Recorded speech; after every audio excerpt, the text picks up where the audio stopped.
तो हेलो, एक बार फिर स्वागत है आपका यूनिक आइस अकेडमी बाई गुलफाम अली राजी में। तो एक गाना मुझे याद आ गया कि शादी करके फंस गया यार, अच्छा खासा था कुंवारा। तो चैनल शुरू करके फंस गया यार, अच्छा खासा था, वही ट्रेडिशनल जो लीक पे चल रहा था ना, क्लास आओ लिखाओ चलो, क्लास आओ लिखो चलो। अब बड़ी मुश्किल है, यहाँ तो बड़ी मुश्किल है। पार्लियामेंट का सेशन चल रहा है, पार्लियामेंट पॉलिटी में, पार्लियामेंट यहाँ पार्लियामेंट नहीं है, हमारी क्लास में पार्लियामेंट का सेशन चल रहा है। पार्लियामेंट का सेशन चल रहा है, हम बता रहे हैं आपको कि पार्लियामेंट में कानून किस तरह से पास होते हैं, किस तरह से बनते हैं। उसको बनाने के लिए हम पता आपको पार्लियामेंट भी बताना पड़ा, पार्लियामेंट क्या होता है, पार्लियामेंट के हाउस क्या होते हैं, पार्लियामेंट के ऑर्गन या घटक क्या होते हैं। ले उसके बाद तो भैया तुमको ये भी नहीं पता कि निजी बिल और सरकारी बिल क्या होते हैं, वही बताना पड़ गया। निजी बिल सरकारी बिल भी तुम्हें पता नहीं है ना। अब तुम्हें ये भी नहीं पता कि विशेष बिल और सामान्य बिल क्या होते हैं। तो खैर, सामान्य बिल विशेष बिल भी बताने लगे। अब विशेष बिल में जब हम आए तो धन विधेयक, वित्त विधेयक और संविधान संशोधन विधेयक जो होते हैं वो विशेष या विशिष्ट बिल कहलाते हैं, स्पेशल बिल कहलाते हैं। अब उसमें जब हम धन विधेयक आपको बताने लगे तो उसकी परिभाषा में आ गया संचित निधि। क्या आ गया? संचित निधि और आकस्मिक निधि। अब तुम्हारे चेहरे पे 12 बज गए हैं, साहब ये संचित निधि क्या हो गया, आकस्मिक निधि क्या हो गया है। तो भैया आपको बताना पड़ेगा कि संचित निधि क्या होती है और आकस्मिक निधि क्या होती है। तो पिछले 2 पार्ट में मैं आपको ले आया हूँ संचित निधि और आकस्मिक निधि तक, हल्का सा इसको पढ़ेंगे। उसके बाद फिर इसी प्रोसेस पर, या जो पुराना हमारा चल रहा था उस पर लेके चलेंगे, क्या कि संसद में कानून किस तरह से बनते हैं। तो फंस गया हूँ मैं, अब फंस गया हूँ तो फंस गया हूँ। अब महासागर में आ गया हूँ तो तैर के पार तो होना ही होना है, भागना तो है नहीं, डूबना तो है नहीं। इसलिए गाना है क्या, शादी करके फंस गया यार, अच्छा खासा था। सच में ना, अच्छा खासा था ना कुंवारा। हाँ चलिए साहब, अभी फ़ोन आने वाला होगा, बड़ी देर हो गई, कहाँ थे, ये थे वो थे, है ना। हाँ चले, कहाँ थे कहाँ थे। हाँ, संचित निधि और आकस्मिक निधि की बात हम लोग कर रहे हैं। तो संचित निधि, आकस्मिक निधि, बेटे पहले तो ना शब्द जो हमारी ये भाषा का जो शब्द है ना, ये थोड़ा सा इसको बोलने में बड़ी दिक्कत हो रही है। संचित निधि और आकस्मिक निधि, आपने सुना होगा तत्सम तद्भव शब्द, जैसे रात्रि, थोड़ा सा दिक्कत होती है बोलने में। अच्छा उसको भी छोड़ो, जैसे बच्चा शुरू में क्या कहता है, अम्मा कहता है बच्चा, अम्मा अम्मी कहता है, कहीं फूफी कहीं कहता है ना, क्या कहता है, मामा पापा, ये कहता है ना। तो उसको बोलना वो ईजी हो रहा है। और जब वो मामा या मम्मा कहने लगा ना, तो वो ज़िंदगी भर मम्मा ही कहेगा, उससे को अम्मा कह दो ना, उससे कह दो अम्मा कह दो ना। जैसे मेरी मदर है, हम उन्हें अम्मा कहते हैं, तो हमारे आसपास के गाँव के बहुत से बच्चे कहते हैं मॉम मम्मी, हमारी मुंह पर नहीं चढ़ता ना, ये आपकी अम्मा आ रही हैं, अम्मा नहीं अम्मी आ रही हैं। तो जो शब्द जुबान पे चढ़ गया वही रहेगा। तो बचपन में बच्चे काका पापा चाचा, है ना, चाचा कहना शुरू कर दिया उसने, पापा की जगह पहले चा चा चा चा ऐसे कहते हैं ना, चाचा। तो चाचा चाचा करना, अब चाचा बड़ा खुश, चाचा बड़ा खुश, देखो पहले चाचा का नाम ले रहा है भाई, पहले चाचा का नाम ले रहा, और बड़ा हो गया तो चाचा कह रहा चाचा हाँ मेरा हिस्सा दे दे। हम चाचा कह रहा है यार तू कहाँ से पैदा हो गया हिस्सा लेने वाला, चाचा कह रहा कि तू कहाँ से पैदा हो गया हिस्सा लेने वाला। हाँ, तो उसी तरह से बेटे जो होते हैं ना तत्सम और तद्भव शब्द, है ना, अंतर्राष्ट्रीय, है ना, घरेलू। घरेलू कहना आसान है, अंतर्राष्ट्रीय कहना आसान है, घरेलू कहना थोड़ा सा आसान है। तो खैर, संचित निधि और आकस्मिक निधि थोड़ा सा जुबान पर चढ़ना थोड़ा सा कठिन है, और इनके जो इंग्लिश वर्जन है वो भी ज़्यादा कठिन है। अच्छा कभी आप देखना भाषा में ना, जैसे कि हालांकि इसके ऑब्सेशन भी हैं, जैसे माँ तो मदर थोड़ा सा मुश्किल है ना, पापा फादर। लेकिन जैसे जाना आसान है ना, जाना गो, आना आसान है ना, कम आना। अंतर्राष्ट्रीय इंटरनेशनल, है ना, कभी ध्यान दिया भाषा में, कभी ध्यान दिया, अंतर्राष्ट्रीय इंटरनेशनल। हालांकि भोजन फूड, भोजन और फूड दोनों मिलते जुलते मतलब आसान है ना उच्चारण में। उसी तरह से और चिकित्सक थोड़ा सा, डॉक्टर आसान है, डॉक्टर कहना आसान है चिकित्सक की तुलना में। लेकिन संयुक्त तो इंग्लिश में क्या, यूनाइटेड। संगठन इंग्लिश में क्या, ऑर्गेनाइजेशन। तो उसी तरह से जैसे संचित बोलना थोड़ा कठिन है, आकस्मिक बोलना थोड़ा कठिन है, तो इसके वर्जन इंग्लिश के संचित माने कंसोलिडेटेड, और आकस्मिक को इंग्लिश में कंटिंजेंसी। ठीक है, कंटिंजेंसी या कंटिंजेंसी जो भी है, ठीक है, कंटिंजेंसी के कंटिंजेंसी फंड। ओके, खैर अब आप देखें, सरकार को बहुत सारे रिसोर्सेज से इनकम मिलती है। सरकार की इनकम का सबसे बड़ा साधन क्या है, टैक्स। सरकार की इनकम का सबसे बड़ा साधन टैक्स है। इसके अलावा सरकार बहुत सारी फीसें भी वसूलती है, जुर्माने भी वसूलती है सरकार के बहुत सारे इंटरप्राइजेज यानी कारखाने भी चलते हैं, सरकार रेल भी चला रही है, तो सरकार शिप भी चला रही है, सरकार व्यापार भी कर रही है ना। तो तरह तरह से सरकार को पैसा मिल रहा है, तरह तरह से सरकार को अलग अलग हिस्सों से पैसा मिल रहा है। आपने देखा होगा ना कि जो पक्षी होता है ना, पक्षी होता है तमाम अलग अलग जगहों से कहीं पत्ते, कहीं घास फूस, तार वार उठा के लाता है ना, और फिर अपने घोंसले का संचय कर लेता। संचय माने अलग अलग जगहों से इकट्ठा करना। संचय का मतलब अलग अलग रिसोर्सेज से इकट्ठा करना। उसी तरह से सरकार का खजाना, सरकार के खजाने में अलग अलग जगहों से पैसा आता है, ये अलग अलग जगहों से पैसा आकर के इकट्ठा हो जाता है, जिसको हिंदी में कहते हैं संचय करना, है ना। वहीं से बन गया संचित निधि। निधि माने फंड, कोष या खजाना, ठीक है ना। तो ये क्या संचित निधि। तो सिंपल सी बात है, सरकार का खजाना जिसमें सरकार का सारा पैसा जमा होता है और इसी में से सरकार का खर्च सारा का सारा होता है। सरकार के जितने भी खर्च होंगे वो यहीं से होंगे, यानी कि ऐसा खजाना जिसमें सरकार की समस्त प्रकार की आय जमा होती है और समस्त प्रकार के खर्च वहाँ से होते हैं या व्यय होते हैं, उसे हम कहते हैं बेटे संचित निधि। क्लियर है। कॉन्स्टिट्यूशन के कौन से आर्टिकल में इसका जिक्र है? 266 में, 67 में, 266 में, ठीक है ना, 266 में, है ना। रात में IPL में कमेंट्री सुन रहा था ना, तो उस पर लिखा हुआ था, कमेंटेटर बोल रहे थे, अब उनका नाम नहीं लूँगा मैं, उसमें हिंदी में लिखा हुआ था, नहीं उसमें डिजिट जो लिखी हुई थी 189, 189 लिखी हुई थी। क्या लिखी हुई थी? 189। तो चुटकुले चल रहे हैं ना कि कुछ दिनों बाद लोगों को इसकी भी कोचिंग देनी पड़ेगी, तो 189 लिखा हुआ था, वो उसको बार बार पढ़ रहे थे 179। इंग्लिश में 189 ही बोले वो, ठीक है ना, 189, हिंदी में बोल रहे थे 179। मैंने वाह क्या बात है। हाँ कोई बात नहीं, कुछ समय बाद हिंदी स्पीकिंग क्लासेस हुआ करेंगी। हाँ खैर, जो आप हम आप जो हिंदी बोले हैं ना, प्लीज़ मेरे लिए बोतल देना, वो मेरे को एक कोल्ड वाटर देना जरा, है मेरे लिए बोले ना, चिल्ल सा हो रहा, ये हिंदी थोड़ी है ना। कुछ दिन बाद ये हिंदी सीखनी पड़ेगी। हाँ UPSC में बहुत से लोग हिंदी में फेल होते हैं, बहुत से क्या होते हैं, हम जैसे इंग्लिश में फेल हुए, ठीक है। ओके आगे चले, तो कहाँ थे? हाँ संचित निधि। ओके समझ गए। तो संचित निधि अनुच्छेद 266 में है ना, देखो है ना, अनुच्छेद इंग्लिश में आर्टिकल थोड़ा मुश्किल हो जाता ना, हाँ 66 है ना। हाँ ओके, तो संचित निधि। अब देखो बेटा, ये जो सरकार का खजाना है ना, इसे इंग्लिश में कहते हैं कॉन्सोलिडेटेड, यानी कि सुदृढ़। कॉन्सोलिडेटेड माने सुदृढ़।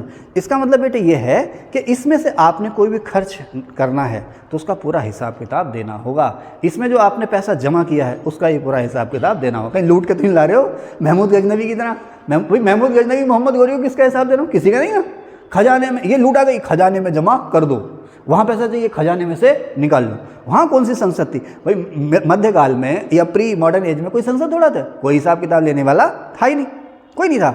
लेकिन उसमें भी सरकार के या जो सुल्तान या सम्राट या बादशाह राजा जो भी था, उसके जो खजांची माने, पांडे जी बताएंगे, खजांची माने कौन सा मंत्री? हाँ रुक जा हाँ, खजांची माने कौन सा मंत्री?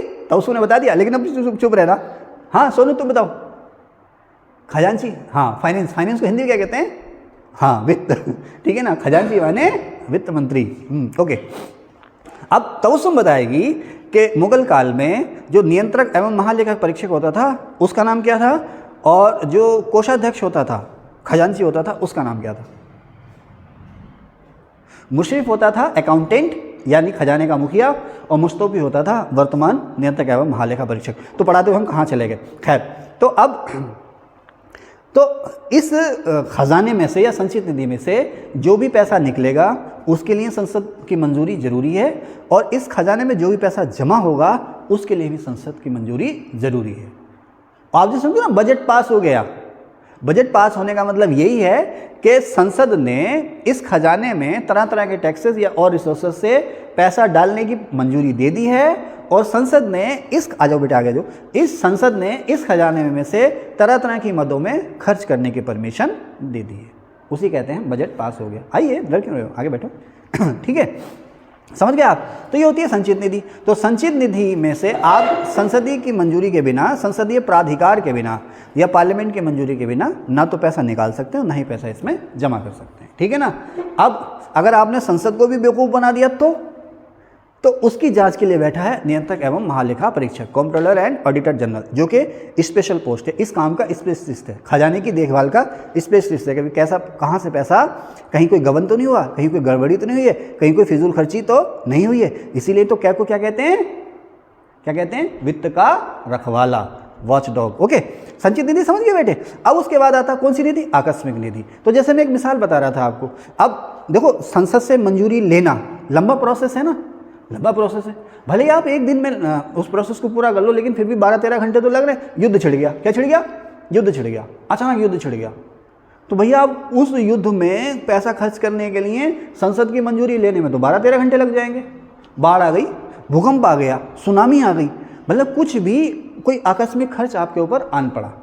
जैसे इसको सिंपल आप अपने घर से समझो, है ना, पापा घर में कुछ पैसे दे के गए नहीं, पापा सुबह जाते हैं, कई घरों में होता है ऐसा, कई घरों में ऐसा होता है, ऐसा नहीं होना चाहिए। बच्चों पे, पत्नी पे, मम्मी पापा पे थोड़ा सा भरोसा रखना चाहिए, ठीक है ना। और वो थोड़ा पैसा दाएं बाएं कर दे तो कोई नहीं भाई, वो कमाने थोड़ी जा रहे हैं। पापा लोग से मैं कह रहा हूँ, वो कमाने थोड़ी जा रहे हैं, कहीं कहाँ से लाएंगे, उनको मांगने में थोड़ी शर्म आ रही होगी, तो थोड़ा दाएं बाएं कर देते हैं, चलता है भाई। इतना कोई ज़रूरत से ज़्यादा दाएं बाएं हो तो फिर नज़र रखनी चाहिए। 100-200 का कोई हिसाब किताब नहीं लेना चाहिए। बच्चों के अंदर भी थोड़ी धीरे ईगो हो जाती है ना, छोटा बच्चा पापा चीज, पापा पैसे, लेकिन बच्चा थोड़ा सा बड़ा होता है तो भी झिझकता हो, है ना, तब, क्योंकि वो देखता है पापा कैसे पैसा कमा कर ला रहे हैं। चलिए खैर, एक सामाजिक समस्या है, तो भैया बच्चों पे अपनी कमाई का 10-15% खर्च कर दिया करो, नहीं तो डिप्रेशन में चले जाते हैं। कहाँ थे, हाँ, तो अब भैया पापा ने क्या किया, मम्मी के हाथ में दे दिए 5-10 हज़ार रुपये। भाई हम तुम देखो भाई लोअर मिडिल क्लास के लोग हैं, हम तो सभी लोअर मिडिल क्लास के लोग हैं, तो अपनी सोच तो 5-10 हज़ार रुपये की होती है, इससे ज़्यादा थोड़ी होती है। 10 हज़ार रुपये से ज़्यादा हो जाएगा हमारा अपना जान निकल जाती है। मैं मतलब मम्मी तो ले आई वॉशिंग मशीन, कितनी, 15,000 की, है ना। पहले 15,000 की सेविंग 3 महीने की होती है। अब भैया तुमने 3 महीने की सेविंग हमारी खत्म कर दी। हम तो लोअर मिडिल क्लास है ना, तो 5-10 हज़ार से ज़्यादा की सोच अपनी होती नहीं है। क्यों जीशान भाई, नहीं होती ना। हाँ, वो होगी भी नहीं। जब तुम्हारी जॉब लग जाएगी तो खर्चे बढ़ जाएंगे, है ना। सबसे पहले क्या होगा, जॉब लगने के बाद बढ़िया सा घर बनेगा, है ना। उसके बाद तो शादी होगी, और शादी के बाद फिर नए खर्चे, है ना, नए खर्चे, हाँ फिर नए खर्चे, है ना। हाँ, आज ये आ रहे, आज वो आ रहे, आज यहाँ जा रही हूँ, आज वो जा रही हूँ, आज ये साड़ी अच्छी लगी, आज ये बुर्का अच्छा लग गया, हाँ चल शुरू, है ना। नहीं तो फिर झगड़े, घर जा कह रही है अम्मा कहाँ भी आ दिया तुमने मुझे, क्या बड़ा कंजूस है, कुछ पैसे ही ना देता। हाँ, तो भैया ऐसे ही रहना, क्या रहना, भुक्तभोगी हूँ, ऐसे ही रहना। शादी करके फंस गया यार, अच्छा खासा था, कुआरा, ओके, कहाँ थे, तो आकस्मिक निधि, तो 5-10 हज़ार, 20 ईयर सुनाओ, 5-10 हज़ार पापा दे गए कि भाई अचानक कोई मेहमान आ जाए, अचानक किसी कोई बीमार हो जाए, राबिया है, राबिया की स्कूटी है, खराब हो गई, तो शाम तक इंतजार करेगी, ट्यूशन जाना, कोचिंग जाना, शाम तक इंतजार थोड़ी करेगी। प्लग शॉर्ट हो गया 200 रुपये, तो मम्मी यार 200 रुपये देना, पैसे अलग से हैं। तो मम्मी के हाथ में 5-10 हज़ार रुपये हमेशा रहते हैं कि अचानक कोई नया खर्च आन पड़े तो यहाँ से आप खर्च कर लेना। लेकिन इसका मतलब ये नहीं कि मम्मी को हिसाब नहीं देना पड़ेगा, हिसाब तो देना पड़ेगा कि वो तुमने 10 हज़ार दिए थे, उसमें कितने रह गए, 2 रह गए, कितने रह गए, 2 रह गए जी, ऐसे 2 रह गए, 2 फालतू खर्च कर लिए मैंने, अब 2 हज़ार और दोगे इस महीने, अब 12 हज़ार दोगे, पिछले महीने 10 दिए थे, 2 मेरे पास से खर्च हो गए, तुम्हारे पास कहाँ से आए, मेरा भाई आया था वो दे गया मुझे, कर लो क्या करोगे, मेरा भाई आया था। अब मम्मी आप बेटियों को खर्चे कैसे करती है, ऐसे तो करती हैं, ऐसे तो करती हैं भाई, पापा स्ट्रिक्ट है वो पैसे दे नहीं रहे, अब बच्चा कह रहा है मम्मी वो खड़ा टन टन टन कर रहा है गोलगप्पे वाला, है ना, गोलगप्पे जानते हैं ना, पानी पूरी कहते हैं महाराष्ट्र में उसको, अब हम वहाँ कहाँ से पैसा पूरा करेंगी, है ना। तो मम्मी भी हिसाब रखती हैं भाई अपना, मम्मियाँ सबकी ऐसी होनी चाहिए भाई। तो खैर, तो अब पापा पूछेंगे भाई वो 10 हज़ार रुपये पिछले महीने थे वो कहाँ कहाँ खर्च हुए, तो मम्मी को वो हिसाब देना पड़ेगा, तभी अगले महीने पैसे मिलेंगे, नहीं तो नहीं मिलेंगे। ऐसा नहीं है कि जो अलग से तुम्हें 10 हज़ार रुपये दिए थे उसका तुम्हें हिसाब देना नहीं है, उसको जहाँ मर्जी फूंक दो ना, हिसाब देना पड़ेगा। उसी तरह से भारत सरकार में या हर देश की सरकार में एक खजाना और होता है जिसे कहते हैं कंटिजेंसी फंड या आकस्मिक निधि, यानी कि अचानक आने वाले नए खर्चों के लिए आपको जो है खर्च करना है। नए तरह के समस्याएं आ गई, नए तरह के खर्च आ गए, सिंपल बताया ना, घर में मेहमान आ गया, कोई बीमार हो गया, कुछ नया खाने का मन कर रहा है ना, तो वो पैसा कहाँ से आएगा, पापा शाम को आएंगे फिर पैसे देंगे, फिर वहाँ से कुछ लाओगे तब थोड़ी, तो घर में इतना पैसा होना चाहिए। उसी तरह से देश में कुछ अचानक से हो गया, युद्ध हो गया, हमला हो गया, कोई दुर्घटना हो गई, है ना, कोई ट्रेन भिड़ गई, कहीं ट्रेन भिड़ गई, अब मुआवजा देना होता है ना, अक्सर दुर्घटनाएँ होती हैं भाई, 10-10 लाख का मुआवजा दे रहा, कई लोग बेचारे ख़त्म हो गए, अब कहाँ से आएगा वो पैसा, अब संसद उसके लिए पहले कानून पास करेगी फिर आएगा ना। तो उसके लिए हमने क्या किया, एक खजाना और बनाया जिसको हम कहते हैं आकस्मिक निधि, सन 1950 में बना था, और उसका नियम ये है कि आप इसमें से जब चाहें तब पैसा निकाल सकते हैं। किसकी मंजूरी से, प्रेसिडेंट की मंजूरी से। अब वो भी एक दिक्कत है कि अब क्या रोज़ फाइल जाएगी प्रेसिडेंट के पास कि जरा चेक साइन कर देना भाई इतना जरा, तो उसके लिए हमने क्या किया है कि राष्ट्रपति की ओर से तो इस क्वेश्चन का आंसर देंगे कि आकस्मिक निधि जो है उसमें से लेन देन है, उसमें पैसा निकालना, उसमें पैसा जमा करना, राष्ट्रपति की ओर से कौन करते हैं इस काम को, हाँ एक ही आंसर देना, राष्ट्रपति की ओर से आकस्मिक निधि में लेन देन कौन करते हैं, हाँ कौन, यस पीछे से कोई, आप, हाँ शाबाश, वित्त सचिव, फाइनेंस सेक्रेटरी, वित्त मंत्रालय का सचिव अर्थात वित्त सचिव जो है उसका लेन देन करता है। तो संचित निधि और आकस्मिक निधि की बात हो गई। अब हम अपने उसी मसले पे लौट के आते हैं क्या, जिसमें हम बात कर रहे थे धन विधेयक की, या धन विधेयक की परिभाषा क्या होती है। तो ये बहुत सारी चीज़ें मैंने आपको पढ़ के सुनाई। अनुच्छेद 110(1) में धन विधेयक की परिभाषा दी गई है। अब उसको हम लोग डिस्कस कर लेते हैं क्या, कि भाई आपने कोई टैक्स लगाना है, कोई नया टैक्स लगाना है, आपने जो संसद में जो बिल पेश किया है उसमें कोई ऐसा मामला, कैसा मामला, या तो ये सारे मामले हों या इससे जुड़ा कोई एक मामला हो, क्या आपने कोई टैक्स लगाना है, कोई टैक्स हटाना है, किसी टैक्स की दर कम करनी है या टैक्स में छूट देनी है, या किसी टैक्स में किसी की तरह कोई बदलाव करना है ना। बदलाव ये हो सकता है भाई ये टैक्स जो है केंद्र सरकार लगाती थी, चलिए साहब केंद्र सरकार नहीं राज्य सरकार लगाएगी, या ये टैक्स जो है वो राज्य सरकार लगाती है और राज्य सरकार अपने पास रख लेती है, चलिए अब ये जो टैक्स है राज्य सरकार नहीं लगाएगी केंद्र सरकार लगाएगी अपने पास, ये हो गया आपका क्या, बदलाव, है ना, संशोधन या विनियमन। ठीक है, उसके बाद मान लीजिए आपके उस बिल में और कुछ भी हो सकता है कि आप कुछ कर्ज लेना चाह रहे हैं, तो कर्ज लेने के लिए संसद से मंजूरी चाह रहे हैं कि हमने किसी दूसरे देश से या घर से इतना कर्ज लेना है ना, कोई कर्ज लेना है, या किसी और ने कोई कर्ज ले रखा है उस कर्ज की गारंटी देनी है। भाई उत्तराखंड सरकार जो है दुबई से कर्ज लेना चाह रही है, लेकिन दुबई कह रहा है भाई हम उत्तराखंड सरकार की गारंटी नहीं, हमें तो भारत सरकार की गारंटी चाहिए, तो भारत सरकार उसकी गारंटी दे रही है। ठीक है साहब, अगर उत्तराखंड सरकार ये पैसा आपको ना दे पाई तो हम देंगे। कर्ज लेना या कोई कर्ज है उसकी गारंटी लेना अपने ऊपर, या किसी पर कोई वित्तीय बाध्यता है, वित्तीय बाध्यता मतलब उत्तराखंड ने पैसा देना किसका, उत्तर प्रदेश का, या उत्तर प्रदेश ने उत्तराखंड का पैसा देना, दोनों में उस पैसे को लेकर के झगड़ा है। तो भारत सरकार ने कहा ठीक है भाई, संसद के द्वारा एक कानून पास किया गया कि इतने दिन में अगर ये पैसा इस स्टेट ने इस स्टेट को नहीं दिया तो ये पैसा हम देंगे, यानी किसी दूसरे की जो फाइनेंशियल बाध्यता है वो अपने ऊपर लेना। समझ आ रहा है बेटा चंदा? ईद का चांद कब निकलेगा? अभी 13 दिन बाद है। ठीक है, आगे क्या था, हाँ अब यहां से हम भटके थे, संचित निधि या आकस्मिक निधि की सुरक्षा, संचित निधि या आकस्मिक निधि की सुरक्षा, इसमें से कोई धन निकालना या इसमें कोई धन जमा करना, इसमें से कुछ पैसा आपने निकालना है यानी खर्च करना या जमा करना है। एक्चुअली जो हम अटके थे, कहां पर आके अटके थे, किसी खर्च को संचित निधि पर भारित घोषित करना, है ना। भारित घोषित करने का मतलब चार्ज, यहां पर लिख रखा है ये, किसी भी खर्च को संचित निधि पर भारित करना। कहते हैं भाई फला जो खर्च है वो संचित निधि पर भारित है। जैसा आप सुनते हैं ना कि राष्ट्रपति, उपराष्ट्रपति, है ना, सर्वोच्च न्यायालय और उच्च न्यायालय के न्यायाधीश, सारे के नियंत्रक, महालेखा परीक्षक, संघ लोक सेवा आयोग के अध्यक्ष और अन्य सदस्य, और इसके अलावा चुनाव आयोग के अध्यक्ष और अन्य सदस्य, और भी बहुत सारे हैं, इनके वेतन और भत्ते संचित निधि पर भारित हैं। इनके वेतन भत्ते संचित निधि पर चार्ज है या भारित है। इसका मतलब तो सुन क्या है, अगर आपको याद आ रहा हो तो, संचित निधि पर भारित होने का, किसी खर्च को हम संचित निधि पर भारित कर दें, भारित घोषित कर दें, यानी कि ये उस पर बाहर है या उस पर बोझ है या उस पर चार्ज है, तो इसका मतलब क्या है, मतलब अगर भार है तो उस पर वोटिंग नहीं होगी। हाँ, और अगर भारित नहीं है तो उसको निकालने के लिए वोटिंग होगी। हाँ, वेरी गुड। तो अब मान लीजिए आपने कोई बिल पेश किया जिसमें आप ये कह रहे हैं कि भाई ये जो खर्चा है, इसमें तमाम तरह के खर्चे हैं, लेकिन ये वाला जो खर्चा है ये संचित निधि पर, कॉन्सोलिडेटेड फंड पर चार्ज है या भारित है। तो अब हाउस में उस पर डिस्कशन तो होगा, लोकसभा राज्यसभा में डिस्कशन तो होगा, लेकिन उसमें वोटिंग नहीं होगी। कहने का मतलब है कि हाउस यानी कि संसद उसे पास करने से मना नहीं करेगी, और मना कर भी देती है तो भी वो पास हो जाएगा संविधान में। ये अगर कोई खर्च आप कहते हो कि कॉन्सोलिडेटेड फंड या संचित निधि पर भारित है तो संसद उसकी मंजूरी को रोक नहीं सकती। चर्चा होगी, चर्चा का मतलब सुझाव कि इसमें से ये घटा तो ये बढ़ा, तो सरकार माने तो ना माने तो वो सरकार की मर्जी। तो कोई भी खर्च संचित निधि पर भारित है, अर्थात हाउस में उस पर डिस्कशन तो होगा लेकिन हाउस में उस पर वोटिंग नहीं होगी, आप उसको पास करने से मना नहीं कर सकते। ये हमने क्यों किया है, राष्ट्रपति, उपराष्ट्रपति या बहुत सारे हाई कोर्ट और सुप्रीम कोर्ट के जो जजेस हैं या और भी बहुत सारे संवैधानिक पदाधिकारी हैं हमारे देश में, जिनके वेतन भत्तों को, जिनके कार्यालय के खर्चों को, जिनकी पेंशन को हमने संचित निधि पर भारित घोषित कर दिया है। वो इसलिए कि ये आज़ादी से अपना काम करें, स्वतंत्रतापूर्वक काम करें, हम इन्हें ये धमकी ना दे सकें कि तुम्हारा वेतन घटा देंगे, तुम्हारा वेतन रोक देंगे, तुम्हारा ये कर देंगे, तुम्हारा वो कर देंगे।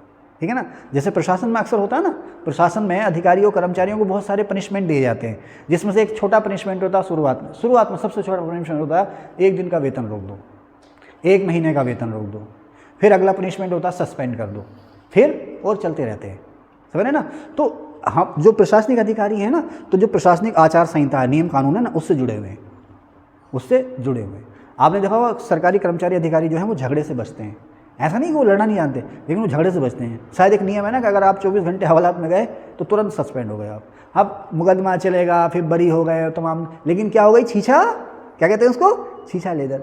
हाथ जोड़ते फिर रहे हैं, जिससे झगड़ा हो उसके हाथ जोड़ रहे हैं, जिसने सस्पेंड किया उसके हाथ जोड़ रहे हैं, ये से समझ रहे हैं ना। तो हाँ भाई अच्छा गाड़ी दे रहा, ठीक है, 2 दे रहा, चल 4 दे ले यार।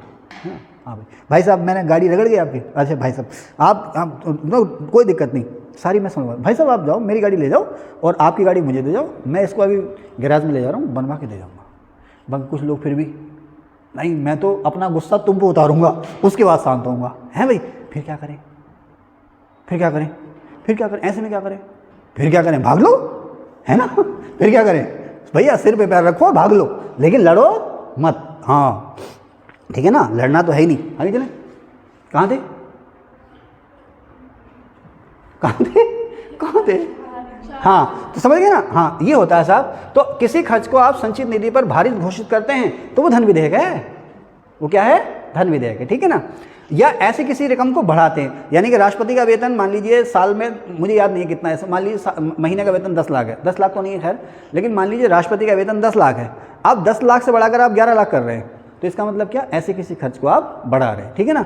तो किसी खर्च को संचित निधि पर आप भारित घोषित कर रहे हैं, या ऐसी किसी रकम को आप बढ़ा रहे हैं, या भारत की संचित निधि या लोक लेखा। अब लोक लेखा आ गया भैया, इसके लिए अलग से वीडियो बनाऊंगा, इसमें नहीं बताऊंगा, नहीं तो मेरा सेशन खत्म ही नहीं होगा, ठीक है ना। तो भारत की संचित निधि या लोक लेखा से धन निकाल रहे हैं या उसकी सुरक्षा कर रहे हैं। इससे जुड़ा हुआ कोई भी मसला, इससे जुड़ा हुआ कोई भी मसला या मामला या मैटर या बिंदु या प्रावधान आपके बिल या विधेयक में है तो वो धन विधेयक, चाहे ये सारे ही हों या इसमें से कोई एक हो। तो ऐसा जो बिल है वो मनी बिल है, और मनी बिल को हम कहते हैं स्पेशल बिल, ठीक है ना। ऐसा बिल जो है मनी बिल है। अच्छा अब देखो आगे जाके एक ये अब कभी सीधा बिल्कुल सवाल आ जाएगा कि मनी बिल की डेफिनेशन किसमें है, आर्टिकल 110 के फर्स्ट क्लॉज में, 110(1) में। अब नेक्स्ट वो 110 का जो सेकंड पार्ट है वो कह रहा है कोई बिल केवल इसलिए मनी बिल नहीं होगा, किस लिए, वो कह रहा है कोई भी बिल, कोई भी विधेयक केवल इसलिए धन विधेयक नहीं होगा कि उसमें केवल ये चीज़ें हैं। मैं एक बार पढ़ देता हूँ फिर आपसे डिस्कशन करूँगा। जुर्माने, फीस को हिंदी में क्या कहते हैं, शुल्क, किसी सेवा की फीस, किसी सेवा की फीस किसी लोकल अथॉरिटी या बॉडी द्वारा लोकल मकसद के लिए टैक्स लगाने, हटाने, छूट देने, बदलने का ही प्रोविज़न। कहने का मतलब ये है कि कोई सर्विस है, जैसे मान लीजिए सरकार ने एक नया नेशनल हाईवे बनाया है ना, ये सरकार ने नया एयरपोर्ट बनाया, सरकार ने, जैसे आपके पंतनगर में नया एयरपोर्ट बनने वाला है ना, आप देखना शकल सूरत बदल जाएगी, रुद्रपुर, लाल कुआं, पंतनगर, इस एरिया की शकल सूरत बदल जाएगी जब ये चलने लगा, इंटरनेशनल एयरपोर्ट, देख लेना, और बड़ा फ़ायदा होगा, वो उसका फ़ायदा हम सभी को होगा। मैं क्या करूँगा, यहाँ से सुबह फ्लाइट लूँगा, 2 घंटे में देहरादून पहुँचूँगा, 6 घंटे की क्लास पढ़ाऊँगा, वहाँ से शाम को फ्लाइट लूँगा, घर आ जाऊँगा। मैं ख्वाब देखने में क्या जा रहा है, ख्वाब में कोई टैक्स थोड़ी है, क्यों दोस्त ना, हाँ साथ में दोस्त जाया करेंगे, है ना, हमारी बहन छोटी नहीं हमें, है दोनों जाया करेंगे, दोनों पढ़ा जाया करेंगे। हाँ ऐसा, चलो ये तो मैं मजाक कर रहा हूँ, मुझे ऐसी कोई इच्छा नहीं है, लेकिन हाँ मतलब आप यकीन करें कि जिनके पास पैसा है वो देहरादून डेली पढ़ के आ सकते हैं। अच्छा फ्लाइट मिस हो गई, होटल में रुको, किराया अगले दिन आ जाना। कि साहब मुझे होम सिकनेस है, ओके होम सिकनेस है, सुबह उड़ो फ्लाइट से, शाम को घर आ जाओ, सुबह उड़ो शाम को घर आ जाओ, देहरादून पढ़ लोगे भाई साहब, ऐसा होगा। देहरादून डेली अप डाउन करेंगे, लेकिन रईसों के बच्चे, किसके बच्चे, रईस। हम तुम कौन है, हम तुम ये सपने नहीं देखेंगे, हम तुम कौन है, हम तुम है निम्न मध्यम वर्गीय परिवार, है ना। तुम मध्यम या उच्च वर्गीय होते यहाँ थोड़ी होते, मुखर्जी नगर में बैठे होते, है ना। हाँ चलिए साहब, तो आपकी मजबूरी का फ़ायदा मैं उठा रहा हूँ, है चलिए। हाँ ये बैठे सर, है ना। हाँ कब जा रही है आपकी फ़्लाइट, चलो वो पंतनगर इंटरनेशनल एयरपोर्ट शुरू हो जाना, तो यहाँ से सीधे उड़ना मुखर्जी नगर, और वहाँ सीधे शाम को पढ़ के आ जाना, है ना। दुकान भी चलती रहेगी, दुकान ही बंद नहीं होगी फिर। वो कहाँ थे बेटा, कहाँ थे, लंबा हो गया। हाँ यस, ये पंतनगर एयरपोर्ट इसलिए आया क्योंकि पंतनगर एयरपोर्ट आपने शुरू कर दिया कि भाई यहाँ पर एंट्री के लिए इतनी फीस देनी पड़ेगी आपको, यहाँ पार्किंग के लिए इतनी फीस देनी पड़ेगी। राज्य की विधानसभा ने या केंद्र की संसद ने एक नया कानून बनाया कि भाई हमने चूंकि एयरपोर्ट शुरू कर दिया है, इसलिए इसके आसपास, दोस्तों कोई हैं आंटी, इधर ड्रॉअर में कुछ पैसे रखे उनको दे दो, जाओ जल्दी करो। 1 मिनट रोक देना। अब मान लीजिए आपके यहाँ कोई डैम बन गया, आपके यहाँ कोई डैम बन गया, तो भाई डैम में एंट्री तभी होगी जब इतने पैसे देने पड़ेंगे, इसके लिए फीस होगी, है ना। या कोई नहर, कोई नई नहर आ गई, निकल के आ गई, कि भाई सिंचाई का जो टैक्स है इसके अलावा ये फीस और देनी पड़ेगी। तो कह रहे हैं सरकार कोई सर्विस दे रही है, सरकार कोई सर्विस दे रही है, उसके लिए फ़ीस वसूल रही है, या किसी सर्विस के लिए सरकार जो फीस वसूल रही थी उसकी दर बढ़ा रही है, उसकी दर बढ़ा रही है, या सरकार कोई जुर्माना लगा रही है। क्या लगा रही है? जुर्माना लगा रही है सरकार। क्या लिखा ना, मैंने क्या लिखा, कोई बिल केवल इसलिए मनी बिल नहीं होगा उसमें अगर केवल जुर्माने की बात है, किसी सेवा के लिए फीस या शुल्क की बात है ना, किसी सेवा या शुल्क की फीस को बढ़ाने की बात है, लोकल अथॉरिटी या लोकल बॉडी। देखो लोकल अथॉरिटी या लोकल बॉडी मैंने बताया था ना, जैसे ग्राम पंचायत है, क्षेत्र पंचायत, जिला पंचायत है, नगर निगम, नगर पालिका, इन्हें हम क्या कहते हैं? लोकल अथॉरिटी कहते हैं। इन्हीं को टैक्स लगाने का अधिकार है। बाकी ओएनजीसी तो टैक्स लगाने का अधिकार थोड़ी है भाई। हमारे यहाँ टैक्स लगाने का अधिकार किसे? केंद्र सरकार को, राज्य सरकार को, या ये जो लोकल अथॉरिटी इनको। तो ये कहलाती हैं आपकी लोकल अथॉरिटी, हिंदी में स्थानीय प्राधिकारी। तो कोई लोकल अथॉरिटी है या लोकल बॉडी है, समझ रहे बेटे? समझ पक्का? ग्राम पंचायत, जिला पंचायत, क्षेत्र। ग्राम पंचायत कहते हैं कि भाई ये मस्जिद वाली रोड है या मंदिर वाली रोड है, कल से इधर को गुजरोगे तो 10 रुपये दोगे, है ना, टैक्स लगा दिया ना उसने। हाँ, तो अगर उसमें किसी लोकल अथॉरिटी के द्वारा कोई लोकल मकसद से, यानी कि स्थानीय अपनी ज़रूरतों के, लोकल मकसद यानी स्थानीय मकसद या अपनी ज़रूरतों के लिए कोई टैक्स लगाना है, टैक्स को हटाना है, टैक्स को छूट देना है, ये टैक्स में कुछ बदलने का प्रावधान है। अगर उसमें केवल यही बातें हैं, उसमें अगर केवल यही बातें हैं तो आप इसको मनी बिल नहीं कहोगे, है ना, साफ लिख रखा है, उसको मनी बिल नहीं कहोगे। लेकिन साहब उस पर भी पता क्या है कि कोई बिल मनी बिल है या नहीं है, इस पर अंतिम निर्णय किसका होगा था? सुन, लोकसभा अध्यक्ष का। यही कुछ चीज़ आ जाती हैं जो लोकसभा को प्रायोरिटी देती है राज्यसभा की तुलना में, लेकिन इसकी बात हम अलग से करेंगे। ठीक है, हो गया साहब? तो धन विधेयक समझ गए आप? धन विधेयक ये होता है, ठीक है। अब इसमें लिखा है, अच्छा नीचे लिखा भी है, ओके, नहीं तो सुन, तो खैर याद ही था पहले। तो आर्टिकल 110(3) क्या कह रहा है कि कोई विधेयक धन विधेयक होगा या नहीं, धन विधेयक विवाद पर स्पीकर का फैसला अंतिम। मैंने लिखा ये, यानी कोई बिल मनी बिल है या नहीं है, इसको लेकर कोई डिस्प्यूट है तो इस पर स्पीकर का फैसला जो होगा वो लास्ट होगा। फिर आर्टिकल आ गया 110(4), राज्यसभा को भेजते समय स्पीकर इसे धन विधेयक के रूप में प्रमाणित करेगा। अभी जब हम बात करेंगे ना स्पेशल बिल की प्रोसेस की, तो उसकी बात करेंगे कि धन विधेयक कहाँ से शुरू होता है, वित्त विधेयक कहाँ से शुरू होता है, तो इस लाइन की बात अभी नहीं कर रहे, ठीक है। आर्टिकल 111 की बात भी अभी नहीं कर रहे। अब हम इसी जगह पर लौट के आते हैं जहाँ पर हमने आपसे कहा था कि स्पेशल बिल और सामान्य बिल या जनरल बिल। तो ऐसे बिल जो पिछले पार्ट में मैंने आपको कह भी दिया कि ऐसे बिल जिनमें धन विधेयक, वित्त विधेयक या संविधान संशोधन, धन, वित्त या संविधान संशोधन से जुड़े हुए प्रावधान नहीं है, वो कहलाते हैं सामान्य विधेयक। और ऐसे विधेयक जिसमें धन का, वित्त का या संविधान में किसी बदलाव का मामला है, उन्हें हम कहते हैं विशेष विधेयक। तो जो सामान्य विधेयक हैं वो हाउस के किसी भी संसद के किसी भी सेशन से शुरू हो सकते हैं, चाहे लोकसभा शुरू कर दो या राज्यसभा शुरू कर दो, ठीक है ना। अब फिर यहाँ पर कहाँ से थे हम? 109 हो गया, कहाँ थे? हाँ, यहाँ से आर्टिकल 109 का 1 ये लिखा हुआ है कि मनी बिल को केवल लोकसभा से शुरू किया जाएगा, इसे हाउस में रखने से पहले प्रेसिडेंट की प्री परमिशन ज़रूरी है। देखिए भाई, इसमें दो बातें आ गई कि जो धन विधेयक है वो कहाँ से शुरू होगा? लोकसभा। देखिए सामान्य विधेयक है उसे आप लोकसभा या राज्यसभा कहीं से भी शुरू कर सकते हैं, लेकिन जो धन विधेयक है, कितना क्या टाइम हो गया? दूसरी क्लास का टाइम अभी नहीं हुआ। तो जो धन विधेयक है, जो सामान्य विधेयक है, वो लोकसभा या राज्यसभा आप कहीं से भी शुरू कर सकते हैं, लेकिन जो धन विधेयक है उसके लिए शर्त है वो केवल लोकसभा से शुरू होगा। नंबर 1 बात, ठीक है। दूसरी बात कि धन विधेयक को लोकसभा में रखने से पहले आपको उसको लोकसभा में रखने के लिए प्रेसिडेंट से पहले मंजूरी लेनी होगी, यानी कि प्रेसिडेंट के पास फाइल जाएगी, बिल का मसौदा प्रेसिडेंट के पास जाएगा, उससे कहा जाएगा कि भाई हम इसको मनी बिल के रूप में हाउस में रखना चाह रहे हैं, आपकी परमिशन है या नहीं है। वो परमिशन देगा तभी वो रखा जाएगा, अदरवाइज नहीं रखा जाएगा। अब यहीं पर एक बात और आ जाती है कि अगर कोई बिल ऐसा है जिसको लोकसभा में रखने के लिए प्रेसिडेंट की प्री परमिशन ज़रूरी है, अब किसी भी वजह से हमें उस पर प्रेसिडेंट की मंजूरी मिली नहीं है। एक देखो दो चीज़ें हैं कि एक तो प्रेसिडेंट ने उस पर मंजूरी देने से मना कर दिया है ना। एक तो ना मुझे छुट्टी अभी मिली नहीं, मुझे अभी छुट्टी मिली नहीं है, मुझे छुट्टी देने से मना कर दिया। दोनों चीज़ अलग अलग चीज़ें हो गई ना। हालांकि छुट्टी मेरी सैंक्शन नहीं है, लेकिन क्या है कि उम्मीद जो थी कि छुट्टी मिली नहीं है वो ख़त्म हो गई, या मुझे अभी छुट्टी मिली नहीं है, ये छुट्टी देने से मना कर दिया है। दोनों अलग अलग चीज़ें हैं ना। हाँ, तो उसी तरह से अगर राष्ट्रपति ने उसे मंजूरी नहीं दी है कि इसे सेशन में रखो, देने से मना ही कर दिया, तो अलग चीज़ है। लेकिन अगर राष्ट्रपति की उस पर अभी मंजूरी नहीं मिली है तो उस पर डिस्कशन आप कर सकते हो, लेकिन पास तब तक नहीं करोगे जब तक राष्ट्रपति उसे मंजूरी ना दे दे कि हाँ इसे हाउस में रखो। समझ रहे? बड़ी दिलचस्प बात है कि राष्ट्रपति ने किसी बिल को हाउस में रखने की मंजूरी नहीं दी है तो आप नहीं रख सकते, लेकिन आपने उस पर डिस्कशन शुरू कर दिया। लेकिन डिस्कशन के बाद वो पास तभी होगा, राष्ट्रपति के पास पास तब होने के लिए तभी आएगा जब राष्ट्रपति उसे हाउस में रखने की मंजूरी दे दे। अगर समझ में आ गया तो ठीक है, मैंने कोई एडिशनल चीज़ बताई आपको, है कहाँ थे। तो मनी बिल क्या है, केवल लोकसभा शुरू होगा और इसको हाउस में रखने से पहले, लोकसभा में रखने से पहले राष्ट्रपति की प्री परमिशन चाहिए। तो ये हो गया आपका स्पेशल प्रोसीजर। अभी बात यहीं पर ख़त्म नहीं हुई, आगे चलेंगे। फिर 109(2) है, इसे राज्यसभा को उसकी सिफारिशों के लिए भेजा जाएगा। अब देखें आप यहाँ पर अब बात करेंगे हल्की सी, हालांकि ज्वाइंट सेशन की बात नहीं करेंगे, ज्वाइंट सेशन की बात अलग से करेंगे। यहाँ पर हल्की सी बात करेंगे कि देखो भाई कोई भी बिल कैसे पास होता है, एक हाउस ने पास किया, दूसरे हाउस ने पास किया, राष्ट्रपति के पास किया, राष्ट्रपति ने सिग्नेचर कर दिया, ओके। अब लोकसभा ने पास किया, राज्यसभा ने उसे पास करने से मना कर दिया, ठीक है ना, राज्यसभा ने उसे पास करने से मना कर दिया, बिल क्या हो गया, लैप्स हो गया, बिल लैप्स हो गया। लोकसभा ने पास किया, राज्यसभा उसको दबा के बैठ गई, राज्यसभा उसको दबा के बैठ गई, आगे काम चल ही नहीं रहा। अधिकतम कितने दिन तक दबा सकती है राज्यसभा उसको, 6 महीने तक, है ना।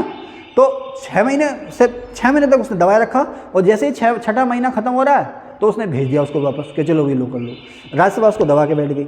या राज्यसभा ने कहा कि भाई हमें यार इस मामलों पे आपत्ति है, ऑब्जेक्शन है, और वापस कर दिया लोकसभा को कि भाई जरा ये मामला आप देख लो, है ना। कहने का मतलब क्या, राज्यसभा ने लोकसभा को पुनर्विचार के लिए भेज दिया। सामान्य विधेयकों में ऐसा होता है, सामान्य जो बिल हैं, जो सिंपल बिल हैं उनमें ऐसा होता है, लेकिन मनी बिल में ऐसा नहीं हो सकता, इसीलिए इसको स्पेशल बिल कहते हैं। क्या कि लोकसभा से जब ये राज्यसभा में जाएगा तो जो सबसे पहली जो चीज़ होगी तो उसमें वो क्या होगी, जब ये बिल लोकसभा से राज्यसभा में जाएगा तो सबसे पहली चीज़ क्या जरूरी है, कॉमन सेंस। जरा सोच समझ के आंसर देना, एक ही। आप लोगों के मन में भी कोई आंसर आ रहा? हाँ, वेरी गुड, शाबाश। जो लोकसभा अध्यक्ष है वो उस फाइल पर या उस बिल पर सिग्नेचर करेगा ये लिख के कि मैं प्रमाणित करता हूँ कि ये बिल जो है वो मनी बिल है, ठीक है। जब वो प्रमाण देगा तभी हो जाएगा वो राज्यसभा में मनी बिल के रूप में, है ना। तो अब जब लोकसभा से पास होकर के मनी बिल राज्यसभा में जाएगा तो स्पीकर जो है उस पर अपना सिग्नेचर करेगा कि ये बिल जो है क्या है, मनी बिल है, ओके। अब राज्यसभा में आ गया तो राज्यसभा को ये जो बिल भेजा गया उसकी सिफारिशों के लिए भेजा गया।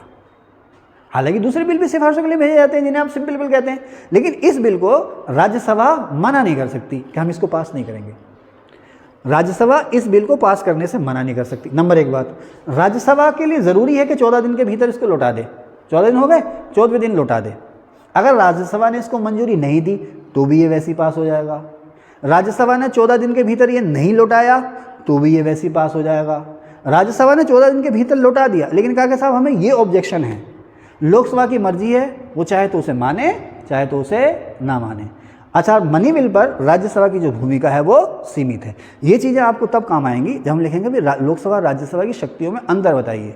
क्या राज्यसभा केवल नाम मात्र की है, क्या राज्यसभा को ख़त्म कर देना चाहिए, जैसे अक्सर अब मसले उठ रहे हैं ना, तो हमें इससे कोई लेना देना है नहीं, हम जो फैक्ट है वो बताएंगे आपको। तो ये जो पहलू है ये बताता है कि हाँ यहाँ पर राज्यसभा की जो भूमिका है वो सीमित है। लेकिन भाई हमने लोकसभा को प्रत्यक्ष सदन कहा है, जनता का सदन कहा है, तो अब वित्त का मामला जो सीधे जनता से जुड़ा हुआ है, इसलिए हमने यहाँ लोकसभा को इंपॉर्टेंस दे दी है, ठीक है, समझिए साहब। तो मुझे उम्मीद है आपको याद रहेगा। अब ये बिल जाएगा प्रेसिडेंट के पास, अभी इसकी स्पेशलिटी खत्म नहीं हुई है, अब ये बिल जाएगा प्रेसिडेंट के पास। मैंने शायद यहाँ पर लिखा भी होगा, मैंने लिख दिया सारा। इसे राज्यसभा को उसकी सिफारिशों के लिए भेजा जाएगा, राज्यसभा इसे 14 दिन में लौटाएगी, ओके।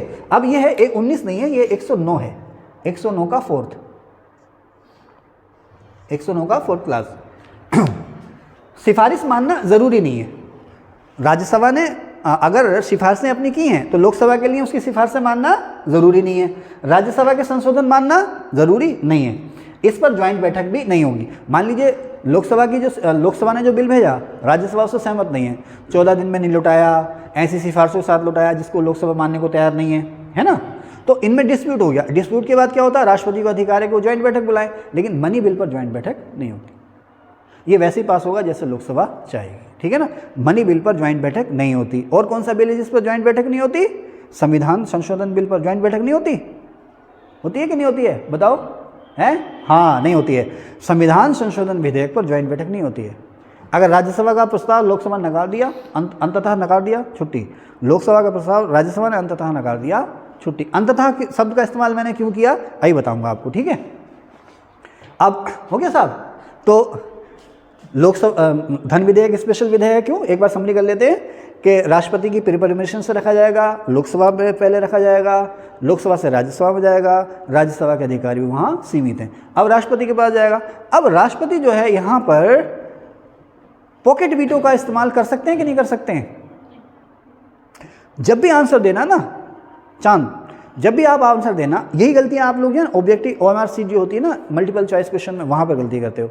सबसे पहले अपने को आंसर देना और अपने से ही तर्क करना, उसके बाद उसमें टिक करना। जो कन्फर्म है, पानीपत की लड़ाई 1526 में हुई ना, तराइन की पहली लड़ाई 1191 में, जो कन्फर्म है कन्फर्म है।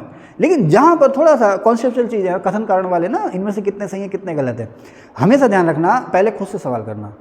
जैसे अभी एक बच्चे ने यहाँ पर कहा, मैंने क्या पूछा था कि राष्ट्रपति पॉकेट वीटो का इस्तेमाल कर सकता है, तो बच्चे ने सीधे धड़ाक से, इस बच्चे की कमजोरी है ये, इसीलिए इसके तुक्के ज़्यादा गलत हो जाते हैं। फिर अरे नहीं ये तो नहीं, ये था, है ना। हाँ, तो आपने देखा होगा इस बच्चे का जो पहला आंसर है गलत होता, फिर एकदम से नहीं नहीं नहीं ये नहीं ये था, लेकिन भैया टिक तो लग गया।